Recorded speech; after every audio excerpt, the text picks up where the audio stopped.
விக்ரம் தன் பாக்கெட்டிலிருந்து துப்பாக்கியை எடுத்தான். விக்ரம், என்ன பண்றீங்க நீங்க? என்னை ஏமாத்துறவங்களை எனக்கு பிடிக்காது. எல்லாரும் சேர்ந்து என்னை ஏமாத்திட்டீங்க. இதை கூறிவிட்டு விக்ரம் துப்பாக்கியால் சுட்டான். நட்சத்திரா பயத்தின் உச்சத்திற்கு சென்று அலறிக்கொண்டே அங்கேயே மயங்கி விழுந்தாள். அறைக்கு வெளியே திகைத்து நின்ற நட்சத்திராவுக்கு திடீரென்று அறைக்குள்ளிருந்து விக்ரமின் அதிகார குரல் இடி முழக்கமாய் கேட்டது. என்ன, விடீர வரைக்கும் அங்கேயே நிக்க போறியா? இல்ல உள்ள வர உத்தேசம் எதுவும் இருக்கா? நீ உள்ள வரதுக்காக நான் ராத்திரி முழுக்க காத்துக்கிட்டே இருக்கணுமா என்று விக்ரம் கோபமாக கத்தினான். அவன் பேசியதைக் கேட்ட நட்சத்திரா திடுக்கிட்டு போனாள். சட்டென்று தன் இருபுறமும் பார்த்தாள். இந்த மனுஷனுக்கு கதவுக்கு அந்த பக்கம் நடக்கிறது கூட தெரியுமா? நான் வெளியில நிக்கிறத எப்படி இவ்ளோ கரெக்டா சொல்றாரு என்று ஆச்சரியத்திலும் பயத்திலும் உறைந்து போனாள். மறுநொடி மெல்ல நடுங்கும் கால்களை எடுத்து வைத்து அறைக்குள் நுழைந்தாள். அந்த அறைக்குள் வெளிச்சம் மிகவும் குறைவாக இருந்தது. மங்கலான விளக்குகள் மட்டுமே எரிந்து கொண்டிருந்தன.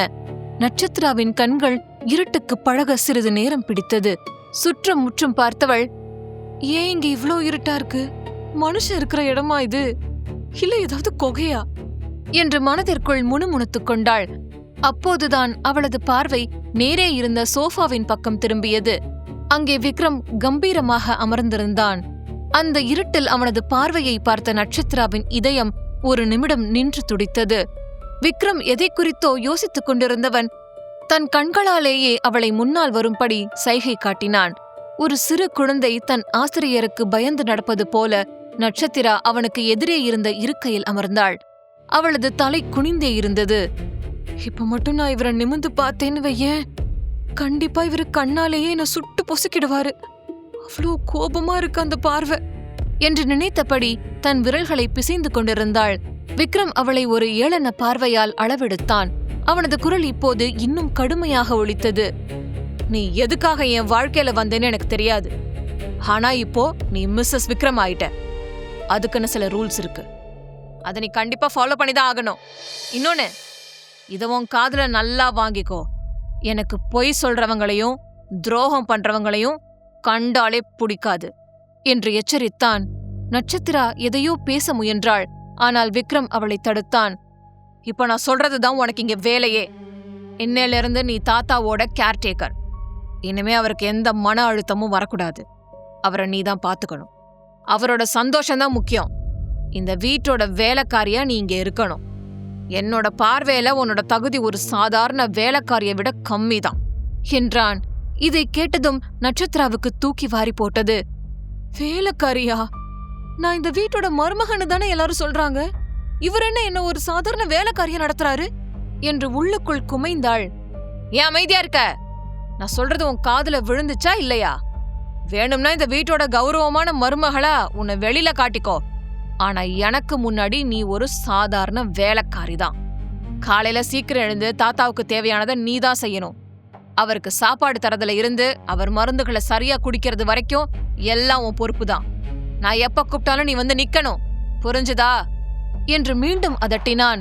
பின்பு விக்ரம் சோஃபாவிலிருந்து மெல்ல எழுந்து அவளை நோக்கி ஒரு படி முன்னே வந்தான். அவனது ஒவ்வொரு அசைவிலும் ஒரு விதமான குரூரம் ஒளிந்திருந்தது. அவன் மீண்டும் பேசத் தொடங்கினான். இந்த வீட்ல உன்னோட உண்மையான நிலைமை என்னன்னு என் தாத்தாவுக்கோ என் தம்பிக்கோ இல்ல என் ஃப்ரெண்ட்ஸ்க்கோ கூட நீ என்னைக்குமே தெரியப்படுத்த கூடாது. இது உனக்கும் எனக்கும் நடுவுல மட்டும் இருக்க வேண்டிய ரகசியம்.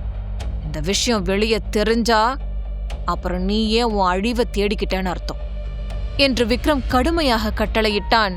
நட்சத்திரா ஏதோ பேச முற்பட்டாள். ஆனால் அவனது பார்வை அவளை மௌனமாக்கியது. அவன் அவளுக்கு இன்னும் அருகில் வந்து அவளது காதுக்கு அருகில் குனிந்து மிரட்டும் தொனியில், நீ எப்பவாது என் தாத்தா கிட்ட உண்மைய சொல்ல முயற்சி பண்ணாலோ இல்ல வேற யாருக்காவது இதை தெரியப்படுத்தணும்னு உன் மனசுல ஒரு சின்ன நினப்பு வந்தாலே போதும், அந்த நாள் தான் உன் வாழ்க்கையில கடைசி நாளா இருக்கும். அது மட்டும் இல்ல, நீ சாகறதுக்கு முன்னாடி உன் கண்ணு முன்னாடியும் உன் மொத்த குடும்பத்தையும் நான் கொண்டுடுவேன். நான் சொல்றது உன் மூளைக்கு ஏறுதா இல்லையா என்று விக்ரம் பேசிய ஒவ்வொரு வார்த்தையும் நட்சத்திராவின் காதுகளில் ஈயத்தை காய்ச்சி ஊற்றுவது போலிருந்தது. அவள் தலை குனிந்தபடியே அமர்ந்திருந்தாள். அவளது உடல் பயத்தில் நடுங்கிக் கொண்டிருந்தது. கன்னங்களில் கண்ணீர் அருவியாக வழிந்து கொண்டிருப்பதை உணரும் நிலையில் கூட அவள் இல்லை. நட்சத்திரா அழுவதை பார்த்ததும் விக்ரம் ஒரு ஏளனச் சிரிப்பை உதிர்த்தான். அவனுக்கு அவளது கண்ணீர் ஒரு வெற்றியாக தெரிந்தது. இந்த கண்ணீர் கூட நீ என் முன்னாடி மட்டும்தான் சிந்தணும்.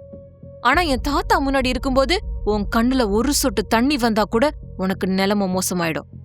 என் தாத்தா முழுசா குணமான அடுத்த நிமிஷம் நானே உன்னை இங்கிருந்து துரத்திடுவேன்.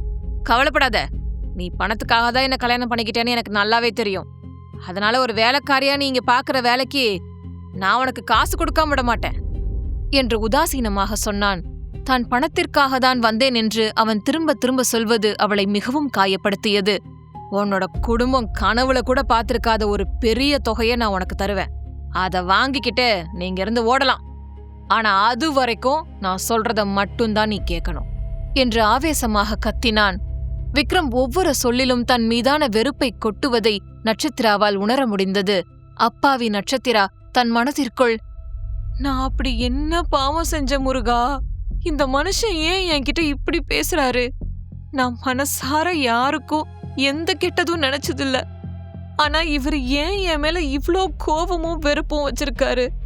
நான் இவருக்கு எதிரா என்ன செஞ்சேன் என்று எண்ணி தேம்பினாள். இதற்கு முன் அவளது வாழ்க்கையில் யாரும் இவ்வளவு மோசமாக அவளிடம் பேசியதில்லை. வறுமையில் வாழ்ந்தாலும் அவளுக்கு ஒரு கௌரவம் இருந்தது. ஆனால் இன்று அந்த கௌரவம் விக்ரமின் காலடியில் மிதிப்பட்டு சிதைந்து கொண்டிருந்தது. விக்ரம் மீண்டும் தன் சோஃபாவில் அமர்ந்து லேப்டாப்பை திறந்தான். இப்ப எதுக்கு இங்கே நின்னுட்டு இருக்க? போய் உன் துணிமணிங்க மத்த திங்ஸ் எல்லாத்தையும் எடுத்துட்டு வந்தே இந்த ரூம்க்கு ஷிஃப்ட் ஆயிக்கோ.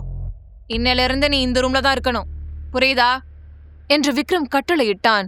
அவன் சொன்னதை கேட்டதும் நட்சத்திராவிற்கு கால்கள் நடுங்கின. வீட்டை பாத்துக்கணும், தாத்தாவை கவனிச்சுக்கணும்னு சொன்னது வரைக்கும் சரி. ஆனா இது என்ன புது கொடுமை? எதுக்காக என்ன இவரோட ரூமுக்கு வர சொல்றாரு? முடியவே முடியாது. நான் இவர் கூட இந்த ரூம்லயா என்று அவளது மூளை வேலை செய்ய மறுத்தது. ஒரு விதமான இனம் புரியாத பயத்தில் அவள் விக்ரமை கேள்விக்குறிகள் நிறைந்த கண்களோடு பார்த்தாள். நட்சத்திராவின் முக பாவனைகளை வைத்தே அவளது மனதில் என்ன ஓடுகிறது என்பதை விக்ரம் எளிதாக கணித்து விட்டான். அவன் முகத்தில் ஒரு எள்ளல் சிரிப்பு வந்து போனது. நான் உன்னை இந்த ரூமுக்கு வர சொன்னது தாத்தாவுக்கு நம்ம மேல எந்த சந்தேகமும் வரக்கூடாதுன்னு தான். நாம 2 பேரும் வேற வேற ரூம்ல இருந்தா அவர் கண்டுபிடிச்சிருவாரு. உலகத்தோட பார்வைக்கு நாம 2 பேரும் புருஷன் பொண்டாட்டியாதான் இருக்கணும். ஆனா உண்மை என்னன்னு உனக்கு தெரியும்ல, நான் உன்னோட பாஸ், நீ என்னோட வேலைக்காரி. இன்னொரு விஷயம், உன் சின்ன மூளையில ஏதாவது விபரீதமான எண்ணம் இருந்தா அதை இப்பவே தூக்கி போட்டுரு. உன்னோட அந்த அழகை பயன்படுத்தி எனக்கு நெருக்கமா வரலான்னு மட்டும் கனவுல கூட நினைக்காத. அப்படி ஏதாவது முயற்சி பண்ணினா அடுத்த நிமிஷம் உன்னை தூக்கி தெருவுல வீசிடுவேன்.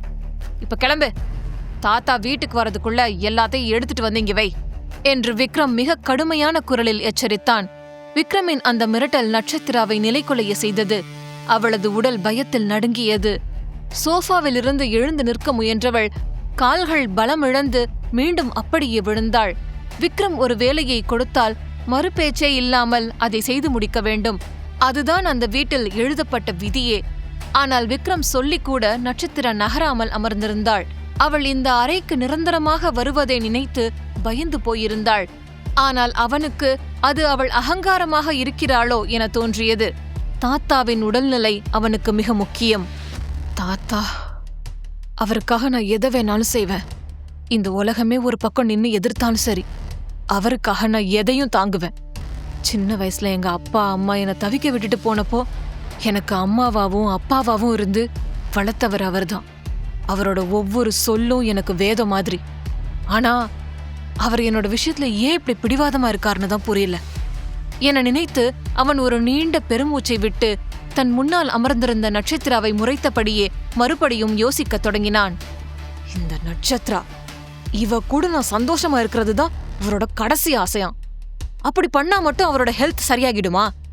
இவ கண்டிப்பா ஒரு பணத்தாசை பிடிச்சவளாதான் இருப்பா. இவளோட இந்த அப்பாவித்தனமான முகத்தை பார்த்து அவர் ஏமாந்து போயிருக்காரு. இத நான் தாத்தாவுக்கு எப்படி புரிய வைக்கிறது? இவளை இங்கேயே வச்சுக்கணும்னு அவர் சொல்றது என் நிம்மதியை குலைக்கிறதுக்கு சமம். ஆனாலும் அவரோட உயிருக்காக நான் இதை செய்வேன். அவர் சொன்னபடி இவளை என் ரூம்லே தங்க வைக்கிறேன். ஆனா இது தாத்தாவுக்காக மட்டும்தான் என்று அவன் தன் கைகளை இறுக மூடினான். சட்டென்று சோஃபாவிலிருந்து எழுந்தவன் மின்னல் வேகத்தில் வந்து நட்சத்திராவின் கையை பலமாக பற்றினான். அவனது பிடியின் வேகத்தில் நட்சத்திரா திகைத்துப் போனாள். அவளது கண்களிலிருந்து வழிந்த கண்ணீர் துளிகள் விக்ரமின் கைகளின் மேல் விழுந்தன. ஆனால் அந்த கண்ணீர் விக்ரமின் இதயத்தில் எந்த மாற்றத்தையும் ஏற்படுத்தவில்லை. அவன் தன் சிவந்த கண்களால் அவளை முறைத்தபடி, "உனக்கு நான் சொல்றது கேட்கலையா?"